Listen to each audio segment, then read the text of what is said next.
తాకట్టులో ఉన్న బంగారాన్ని విడిపించి ఆ రోజు ఆన్లైన్ రేటుకే మేము కొంటాం. Sharma gold company.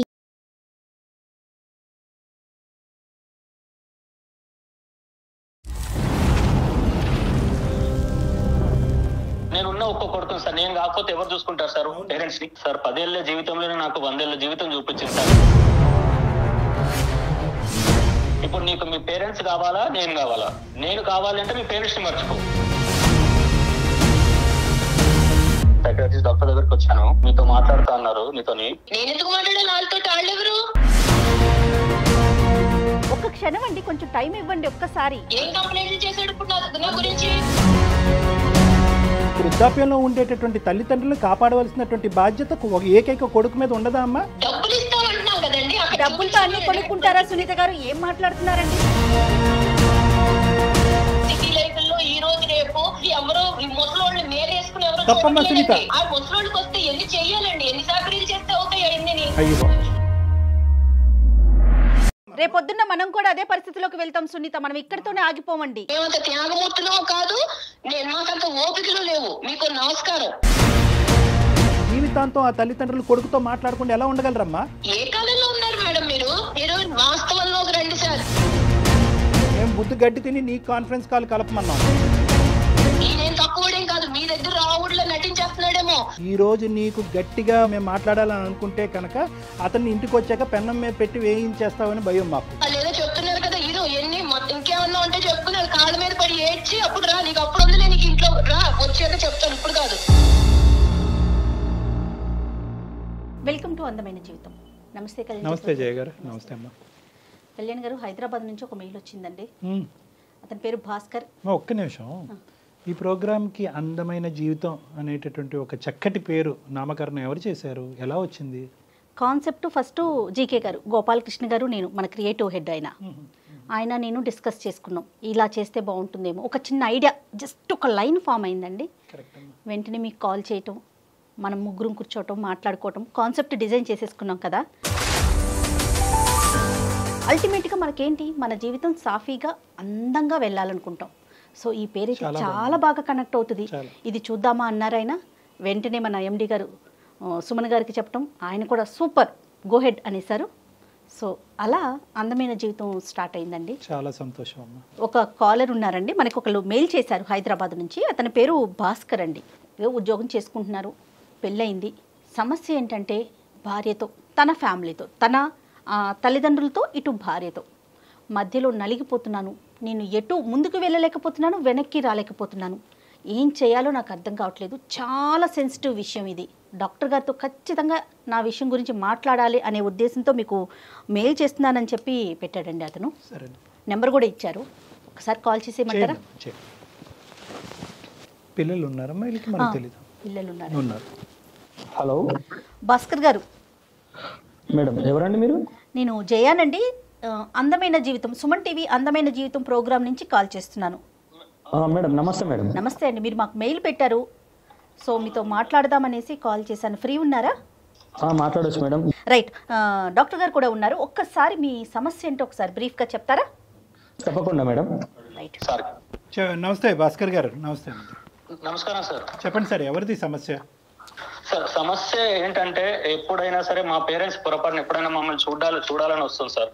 వాళ్ళు పేరెంట్స్ ఎప్పుడైనా వచ్చినప్పుడు వాళ్ళని అసలు ఎట్లా అంటే రెస్పెక్ట్ కాదు కదా సార్, అసలు చాలా దారుణంగా చూస్తుంది సార్ వాళ్ళని. వాళ్ళు కూర్చున్నప్పుడు వాళ్ళ దగ్గర కూర్చొని, వాళ్ళ ఎదురుగా కూర్చొని కాలు మీద కాలేసుకొని కూర్చోవడం, వాళ్ళకి అట్లీస్ట్ ఏదైనా భోజనం పెట్టాలన్నా, టిఫిన్ చేయాలన్నా కూడా ఏంటమ్మా ఏమన్నా రెడీ అయిందా అంటే, లేదు అక్కడ ఉంది పెట్టుకోపోండి అని చెప్పి వాళ్ళని అమర్యాదగా మాట్లాడటము. అది ఎట్లా అంటే, మా పేరెంట్స్ వస్తే ఒకలాగా ట్రీట్ చేస్తున్నారు, వాళ్ళ పేరెంట్స్ వస్తే ఒకలాగా ట్రీట్ చేస్తున్నారండి. ఎంతసేపు నేను ఫోన్ లో మాట్లాడినా కూడా, ఈవెన్ మా పేరెంట్స్ దూరం ఉంటారు కాబట్టి అట్లీస్ట్ 2 days కోసారో 3 days కోసారో మనం కాల్ చేసుకొని మాట్లాడుకుంటాం కదా సార్, పేరెంట్స్ తో మాట్లాడుతుంటాము. సో అది తనకు నచ్చదు. అది ఎంతసేపు ఫోన్ మాట్లాడుతుంటే నీకేం అవసరం, ఊరికే ఎందుకు మాట్లాడతావు, ఇలాంటి క్వశ్చన్లు అండి. అంటే మా పేరెంట్స్ తో నాకు మాట్లాడుకునే స్వేచ్ఛ లేదా సార్ నాకు? ఎందుకు అంటే మీ పేరెంట్స్ ఏమన్నా తెలిసి తెలియకుండా ఏమన్నా ఈ అమ్మాయిని ఏమన్నా అన్నారా? ఏమన్నా ఆ విధంగా ఏమైనా మనస్తాపం చెంది వాళ్ళ మీద ఒక శత్రుత్వం పెంచుకుందా, ఏంటి కారణం? పెళ్ళైన కొత్తలో ఏమైనా ఇన్సిడెంట్స్ జరిగాయా?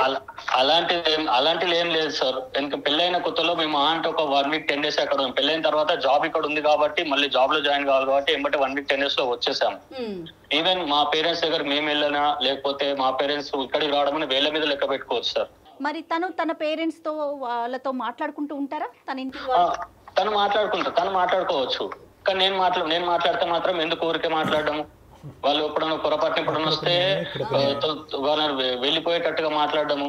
మరి మీ పేరెంట్స్ ఇంటికి మీరు వెళ్ళటం కానీ లేదంటే పండగకో పబ్బానికో మీ ఇద్దరు కలిపి వెళ్ళటం అదేమైనా జరుగుతుందా? అది కూడా ఆగిపోయిందా?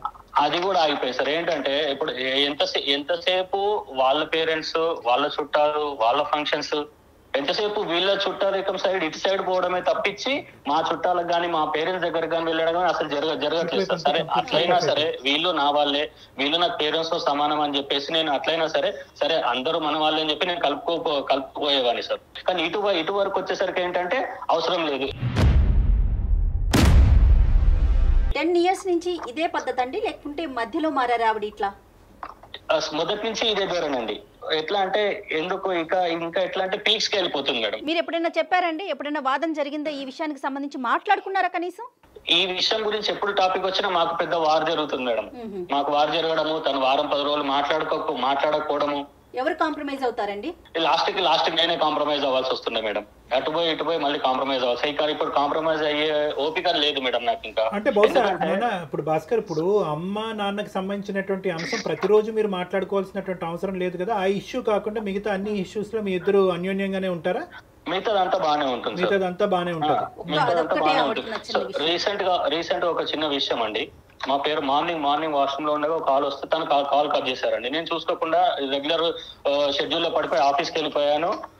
మళ్ళీ నా వర్క్ చేసుకున్న తర్వాత సాయంత్రం నాకు కాల్ వచ్చిందండి. మళ్ళీ సాయంత్రం కాల్ వచ్చి కాల్ లిఫ్ట్ చేస్తే, ఏంట్రా నువ్వు ఇలా కాల్ లిఫ్ట్ చేయలేదు, మార్నింగ్ ఇలా జరిగింది, నాన్నకి బీపీ షుగర్ అంతా డౌన్ అయిపోయింది, స్ట్రోక్ రావడం జరిగింది, హాస్పిటలైజ్ అయినారు అని చెప్పి నాకు మళ్ళీ ఈవినింగ్ నాకు కాల్ చేస్తే తెలిసిందండి. ఎందుకంటే మార్నింగ్ కాల్ చేశారని చెప్పారు. నేను ఆ కాల్ చేశారని చెప్పారు, మా వైఫ్ కూడా చెప్పలేదండి. అక్కడ బానే ఉన్నారు నాన్నగారు?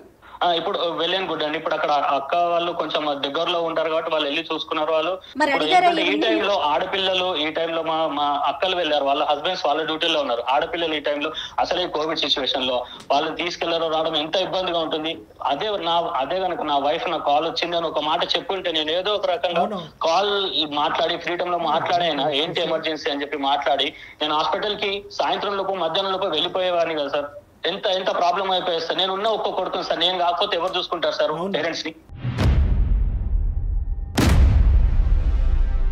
కేవలం నేను పెళ్లికి ముందు మన ఇద్దరమే ఉందాం, మన జీవితంలో ఎవరి జోక్యం ఉండదు అనేటటువంటి ఏకైక మాట పట్టుకుని ఈరోజు సునీత ఇలా వ్యవహరిస్తుందా అనేటటువంటి దానికి మనకు కొద్ది క్లారిటీ కావాలి భాస్కర్.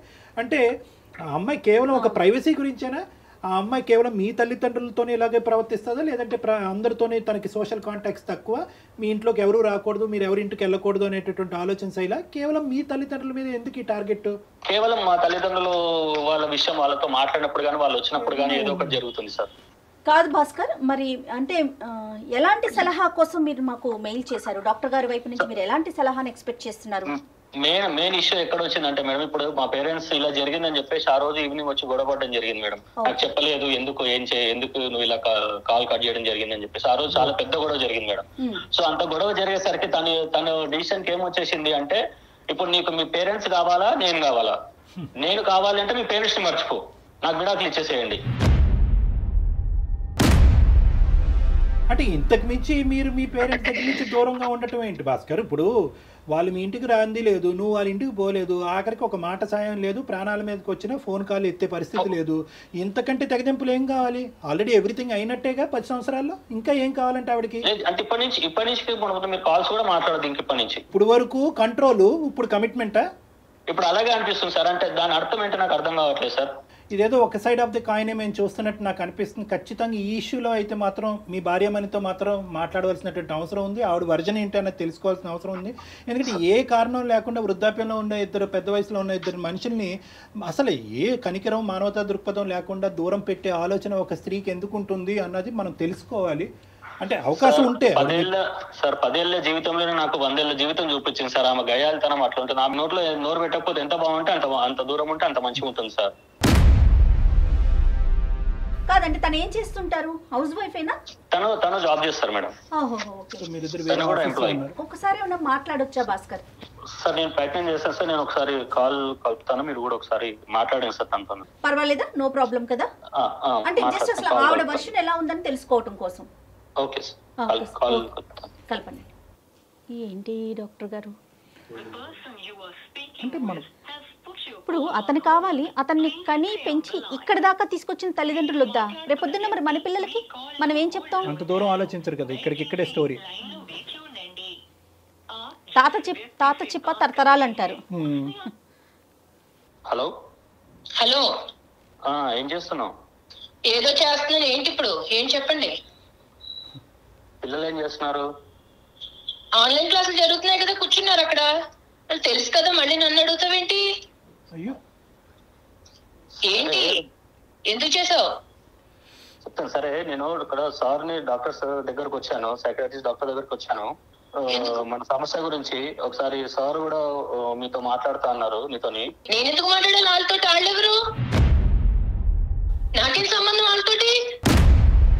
నువ్వు వెళ్ళవు, నువ్వు విను. నువ్వు వాళ్ళు ఏం చెప్తారో నువ్వు విను. కాదమ్మా, కాదు సునీత గారు. ఓకే, ఆ నలుగురిని చేరేస్తున్నావు అన్నమాట ఇప్పుడు. సునీత గారు ఏంటో వినుకాస్తా నువ్వు. కదమ్మా, ఒక్క సెకండ్ అమ్మా. అమ్మ సునీత, నమస్తే అమ్మా. నా పేరు డాక్టర్ కళ్యాణ్ చక్రవర్తి అమ్మ. నేను మానసిక వైద్య నిపుణుడిని ప్లస్ రిలేషన్షిప్ కౌన్సిలర్ని. నాతో పాటు జయ గారు కూడా ఉన్నారు, సీనియర్ యాంకరు. అంటే ఏంటండి చెప్పండి. ఏ వినాలి నేను ఇప్పుడు? అమ్మ నీ జీవితం. సునీత గారు, మీతో మేము ఏం మాట్లాడలేదండి. అప్పుడే మీరు ఏం వినాలి అనే ప్రశ్న వేసేస్తున్నారు. ఒక్క క్షణం అండి, కొంచెం టైం ఇవ్వండి ఒక్కసారి. చెప్పండి. కాదు సునీత గారు, ఏదో చిన్న డిస్టర్బెన్స్ నడుస్తోందని చెప్పి భాస్కర్ గారి ద్వారా మాకు తెలిసింది. అంటే మేము మధ్యలో వచ్చే ప్రయత్నం కాదు, కానీ అసలు జరిగిన సమస్య ఏంటి, ఎక్కడ మీరు హట్ అవుతున్నారు అనే కోణం తెలుసుకుందామని అంతే. ఎవరిని కూడా కించపరిచేటటువంటి ఉద్దేశం కానీ ఎవరి వైపు వేలెత్తి చూపెట్టేటటువంటి ఉద్దేశం కాదు. భాస్కర్ గారు ఏంటంటే మనస్తాపం చెంది 10 సంవత్సరాలు మా జీవితంలో ఒక ప్రాబ్లం వచ్చిందండి. కంటిన్యూస్ గా అది నడుస్తూనే ఉంది. ఏం చెప్పుకున్నాడు ఆయన మీ గురించి? నా గురించి మీ దగ్గర నాకు తెలియదు కదా. ఏం కంప్లైంట్ చేశాడు ఇప్పుడు నా గురించి? కంప్లైంట్ కదమ్మా, అన్ని విషయాల్లో మా భార్య పర్ఫెక్ట్ అండి. ఎక్కడ వేలెత్తి చూపేది లేదనే చెప్పారమ్మా మీ గురించి. మా అమ్మ నాన్న విషయం వస్తే కనుక అగ్గిలం మీద గుగ్గిలం అవుతుందండి. ఫోన్ లేదు, కాంటాక్ట్ లేదు, ఇక్కడికి వెళ్ళటం లేదు, అక్కడి నుంచి ఇక్కడికి రావటం లేదు. వాళ్ళ తల్లిదండ్రులకు సంబంధించినటువంటిది ఒక న్యాయం, మా తల్లిదండ్రులకు సంబంధించినటువంటి ఒక న్యాయం. ఆడ పేరెత్తితే నేను ఎందుకు మండిపడతానండి? ఈయన ఏం చేశాడో మీకు తెలియదు, నా గురించే చెప్తే. నేను చేసేది, నేను మాట్లాడేది మీ అందరికీ కనపడతాను ఇప్పుడు కూడా. నాకేదో చెప్తామని చూస్తున్నారు. అందు గురించే ఈ కాల్ చేసాం. నీ వర్జన్ వినాలనే ఉద్దేశం. నువ్వు కోపంగా ఉన్నావు, గట్టిగా మాట్లాడుతున్నావు, మేమేమి అది తప్పుగా భావించట్లేదు. మీ మనసు మీకు ఉన్నటువంటి టెన్షన్స్ మీకున్నాయి. కానీ దయచేసి ఒక 2 నిమిషాలు ఇతను ఈ విధంగా ఎందుకు మాట్లాడాడు అన్నది మీ వర్జన్ చెప్పండి అమ్మా. ఏమయ్యా ఇప్పుడు నువ్వేం చెప్పావు? అప్పుడు నువ్వు పెళ్ళప్పుడు నువ్వేం చెప్పావు చెప్పు. మన ఇద్దరమే ఉంటాము, ఎవరు ఉండరు, ఇన్ని ప్రేమగా చూసుకుంటాను అని చెప్పావా లేదా అప్పుడు? మరి ఇప్పుడేమో 10 కూడా అవ్వకుండానే నువ్వు మళ్ళీ ఆళ్ళు తీసుకొచ్చి నన్ను ఎత్తి మీద ఎత్తానంటే నేనేం చేయాలి? నేను ఊరికే కూర్చున్నానా? పొద్దున్నే వాళ్ళకి ఇప్పుడు ఆరోగ్యం బాగాలేదు. వాళ్ళని చూసుకోవడానికి వాళ్ళ కొడుకు కాకపోతే ఎవరు చూసుకుంటారు వాళ్ళని? ఆరోగ్యం బాగాలేకపోతే అక్కడ ఎలా వదిలేస్తారు వాళ్ళని? ఎవరో ఒకళ్ళు చూసుకుంటారు. మనుషులు పెట్టు. ఇప్పుడు నేను ఇక్కడికి తీసుకొస్తే నేను మాత్రం ఎక్కడ చూస్తాను? సాయంత్రం పొద్దున్న వెళ్ళిన దాన్ని సాయంత్రం 5, 6 కానీ ఆ ఉద్యోగం అవ్వదు. ఇంటికి వచ్చేటోడికి 7 అవుతూ ఉంటే మా పిల్లల్ని చూసుకోవడానికి 2 గంటలు సరిపోవట్లేదు అక్కడ. నువ్వు వాళ్ళని తీసుకొచ్చి పెడతానంటే ఇప్పుడు మనుషులు పెట్టి చూపించాలి తప్ప నేను చూసే టైం గానీ నా పిల్లల్ని పెంచుకోవడానికి నాకు టైం లేదు. ఆ మనుషులు లేదు, అక్కడే పెట్టుకో అక్కడ డబ్బులు ఇచ్చేస్తాం కదా. అమ్మ సునీత, కేవలం అప్పుడు పెళ్లికి ముందు ఆ మాట అలా అన్నాడనే ఉద్దేశంతోనే నువ్వు ఈ రోజు ఇలా ఉన్నావు అమ్మా? మాకు 1,00,000 ఉన్నాయి సార్ ఇక్కడ.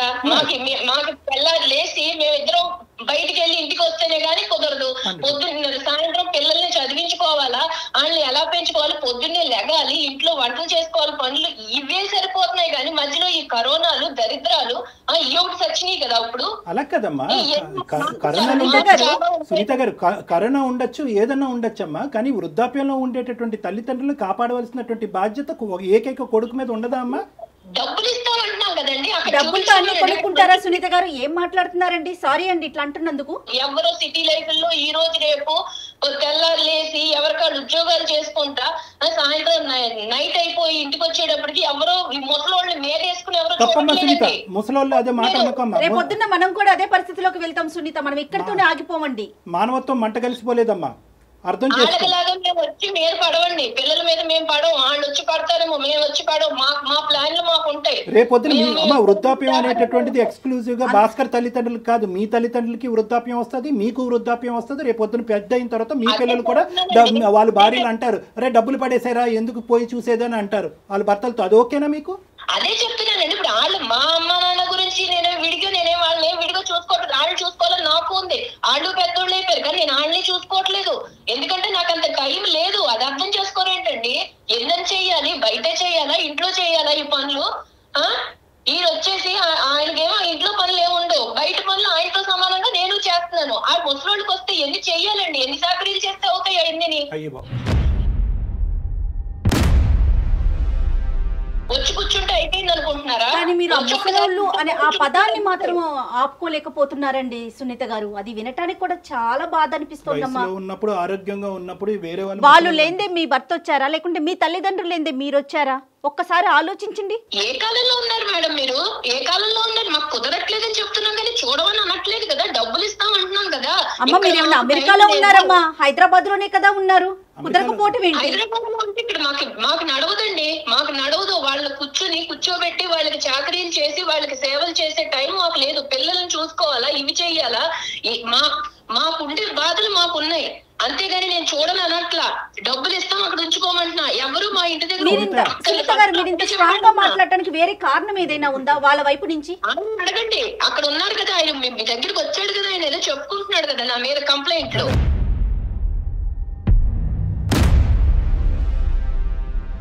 సునీత, నీకు చేసింది ఏంటంటే ఈ విధంగా కేవలం వృద్ధాప్యంలో ఉండేటటువంటి వ్యక్తులకి పోషించడానికి మాకు టైం లేదన్నది ఒక్కటే కారణమా? లేదంటే వీళ్ళ తల్లిదండ్రులు ఏమన్నా నీకు తప్పుగా ప్రవర్తించారా, ఇబ్బంది పెట్టారా? ఇప్పుడు ఈయన తక్కువడేం కాదండి. ఈయనేం తక్కువడేం కాదు. మీ దగ్గర రావుడిలో నటించేస్తున్నాడేమో. ఈయనేం తక్కువడేం కాదు. వెళ్ళి 4 రోజులు అక్కడ ఉంటే వాళ్ళ అన్న కొంచెం ప్రేమగా ఉంటే చాలు. ఇక్కడికి వచ్చి మళ్ళీ వారం రోజులు నాతో మాట్లాడు.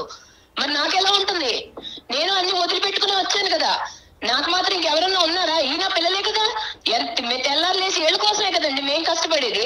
ఆన్ చేసిన రేడియో ఆగట్లేదు ఇది కాదమ్మా సునీత. ఇప్పుడు ఇక్కడ మాకు భయం ఏమీ లేదు. ఈ రోజు నీకు గట్టిగా 1 ఇంచు ఎక్కువగా మాట్లాడాలి అనే ఉద్దేశంతో మేము మాట్లాడాలని అనుకుంటే కనుక అతన్ని ఇంటికి వచ్చాక పెన్నం మీద పెట్టి వేయించేస్తామని భయం మాకు.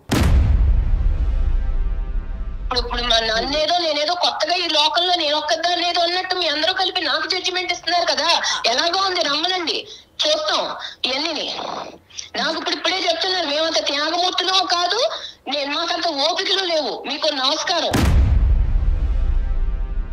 మాకు నమస్కారం పెట్టక్కర్లేదు. నువ్వు చెప్పుకో, ఏం చెప్పుకుంటావు చెప్పుకో. ఇప్పుడు వాళ్ళందరూ ఏదో చెప్తున్నారు కదా, ఏం చెప్పుకుంటావు చెప్పుకుని వాళ్ళ కాళ్ళ మీద పడి ఏడ్చి అమ్మా సునీత, చదువుకున్న దానివి, సమాజం తెలిసిన దానివి, 2 పిల్లల యొక్క తల్లివి, నువ్వు నిజంగా ఇలా మాట్లాడుతున్నావు అంటే, ఇంత మూర్ఖత్వంగా మాట్లాడుతున్నావు అంటే కనుక నమ్మలేకపోతున్నావు. నీ బాధ ఏంటమ్మా? నీ బాధ ఏంటి అన్నది నువ్వు ఇంకా చెప్పలేకపోతున్నావు. ఒకే పాయింట్ ఏంటంటే కనుక అక్కడికి వెళ్ళి నా భర్త కనెక్ట్ అయిపోయి వారం రోజులు నాతో మాట్లాడ్డాను అంటున్నావు.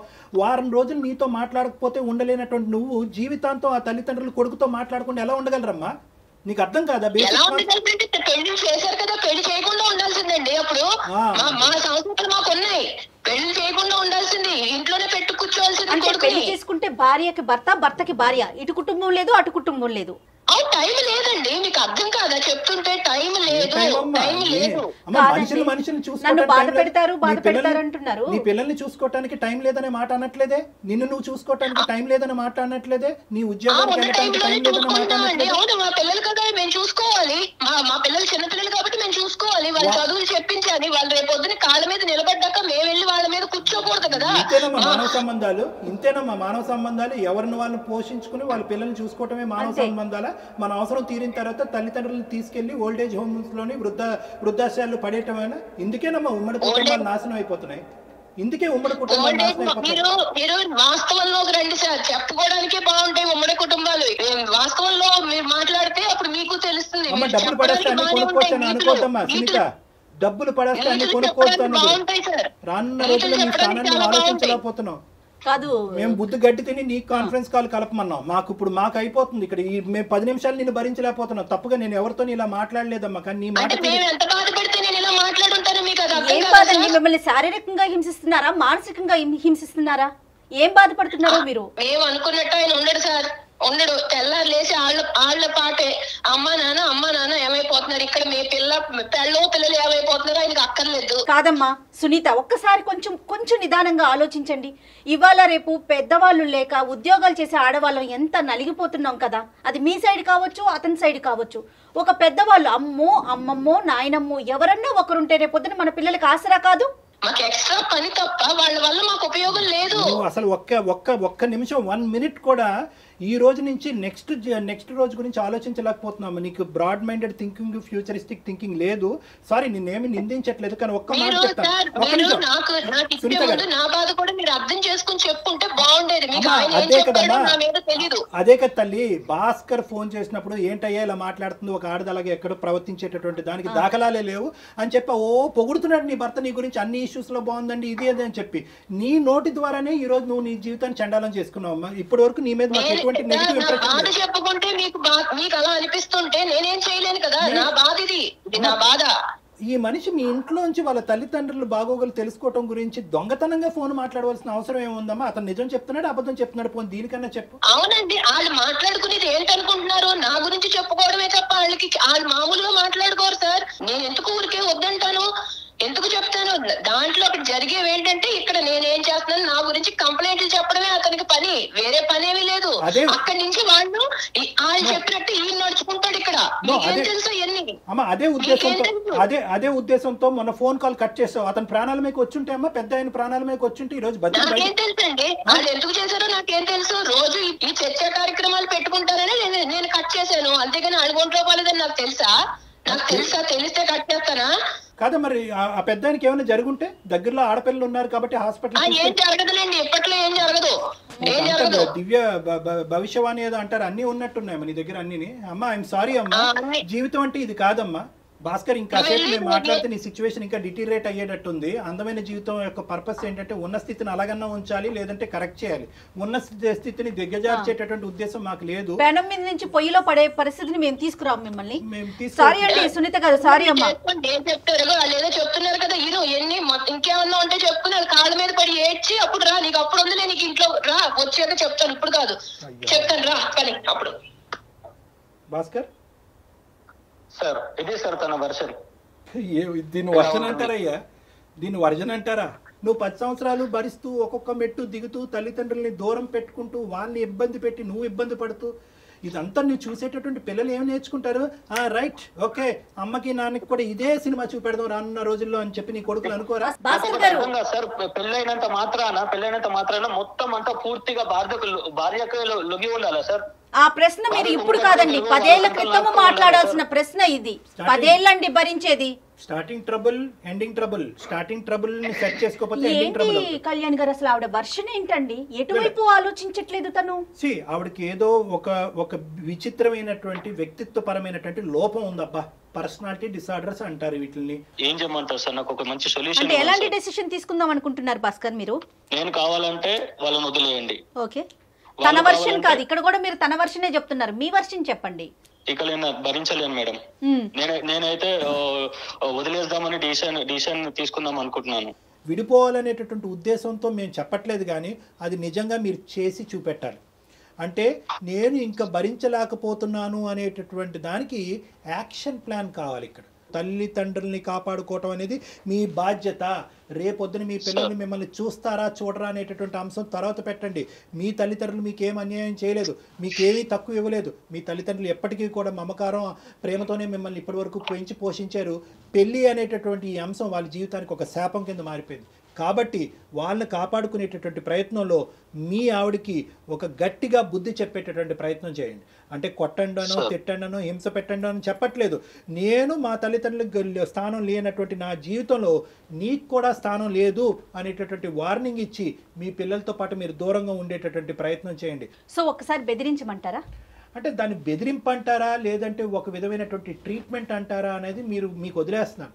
అంటే ఆవిడకు ఒక శిక్ష పడాలి అంటే కనుక కుటుంబం అనేటటువంటిది ఎప్పుడు కూడా నీ చెప్పు చేతల్లో నీ కాళ్ళ కింద చెప్పులాగే ఉంటారు అని అనుకోవద్దు.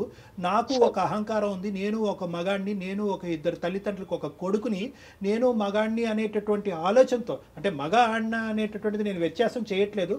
కానీ ఆవిడకి ఈ యాంగిల్ చూపెట్టాలి అంటే మీ విలువను తెలియజేయమంటున్నారు. మీ విలువను తెలియాలి అంటే కనుక దూరంగా ఉండి కొంతకాలం మీరు లేనటువంటి లోటునే ఆవిడకి అర్థమయ్యేటటువంటి విధంగా చూపెట్టండి.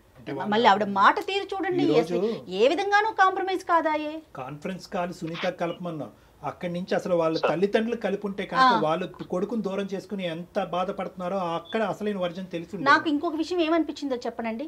సునీత తల్లిదండ్రుల పెంపకం ఎంత అధ్వానంగా, అంటే ఒక తల్లిదండ్రుల పెంపకం గురించి మనం ఇంత ఓపెన్గా చెప్పుకోకూడదు, కానీ ఆవిడకి ఏం విలువలు నేర్పించారండి?